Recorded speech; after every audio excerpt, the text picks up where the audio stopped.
Alright, welcome to our tutorial for logarithm. Alright, I'll be speaking in both language, English and Malay, as it will help the local students to understand better. Some of them are taking additional maths in the native language, Malay language. Okay, alright, today I'll be covering chapter 5, which is logarithm. Alright, chapter 5, which is logarithm. So as you can see, we have 4 rules in logarithm. First is the multiplication rule, second is the division rule, third is the power rule, and lastly is the exclusive rule.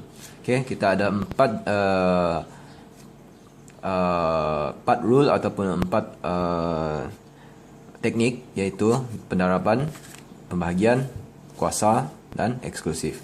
Okay, pendarapan merupakan seperti log. Kita guna log 2 XY. We use log 2 xy. The 2 can be changed to any log depending on the question or whatever question is given to you. Okay, look at this. This is log 2 xy. It just means log 2 times x times y. So let me get a pen so that I can point better. Alright, now anda lihat ini adalah log 2 xy. Maksudnya x darab y. So log 2 xy. So bila kita tengok darab, dia akan jadi tambah. When we look at multiplication, it changed to a plus sign. So when you see this kind of question, it looks like this.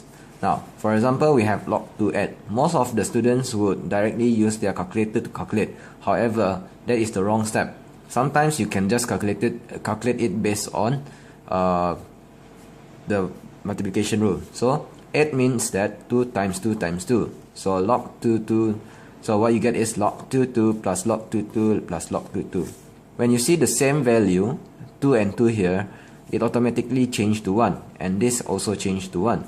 This changed to 1. So when you add up, it will become 3. Biasanya student akan menggunakan calculator untuk mencari jawapan. Right, okay. So apabila mereka menggunakan calculator, kadang-kadang mereka tidak tahu step by step yang diperlukan dalam exam. So kalau dengan cara yang betul, okay, log 2 8 adalah sebenarnya 2 darab 2 darab 2. So log 2 darab 2 maksudnya log 2 tambah log 2 tambah log 2. Jika nombor yang sama muncul 2 dan 2, ia adalah 1 tambah 1 tambah 1. Automatically 2 bila lihat nombor yang sama dia akan menjadi 1. Okay, itu adalah untuk pendarapan. Now untuk pembahagian, for division it looks like this, x divided by y. So when you see a division, it becomes a minus.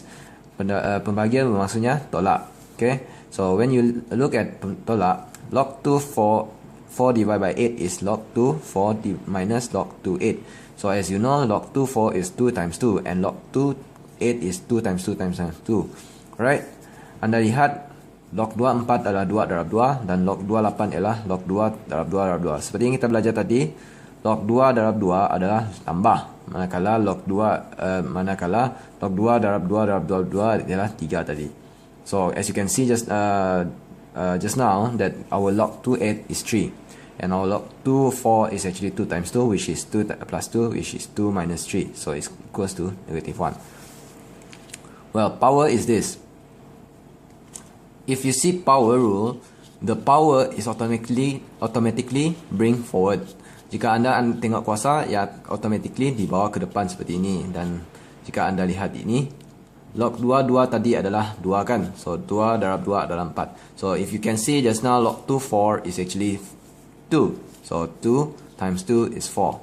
Right? So the longer steps are, if you see log 2 4 is actually log 2 plus log 2, which is 2 times 1 plus 1, which is 2 times 2 equals to 4.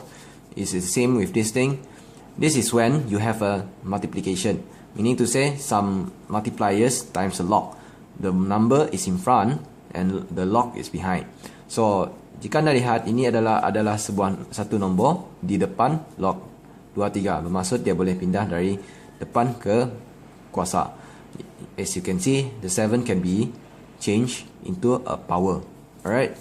So for the last part is exclusive rule. It is meant to change the base of the log. For example, given log AB is 1 and log AD is 2. So if you can see log BD, alright, there's no A in it. So when you see this kind of question and given this type of question, alright, you have to change to the base given. So for example, log A D, the D goes up and the B goes down.